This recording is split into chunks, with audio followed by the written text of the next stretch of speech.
تقدري تقولي لنا امتى حسيتي ان البخل ده مش طبع، دي مشكلة كبيرة؟ لما جوزي قال لي انا عايزه افرحك وانتي بترفضي تفرحي نفسك، كنت برفض نخرج، برفض نطلب اكل، كل حاجه بقعد احسبها، وكل مره بيصرف فيها كنت بحس بضيق وبحس ان انا مخنوقه بالرغم انها فلوسه هو.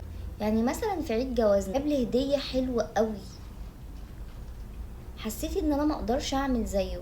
كل اللي انا عملته نزلت دورت في المحلات على ارخص ازازه بارفان واشتريتها. ساعتها بصلي كده وقال لي تسلم ايدك يا حبيبتي وكل حاجه، بس النوع ده انا مش بحبه، ما تتعبيش نفسك تاني. مش بخاف من الفلوس، انا بخاف انها تخلص، بخاف افرط فيها، بخاف من الحرمان، ان طول عمري كنت محرومه من الحاجه ومحرومه من الاحساس ان انا استاهل.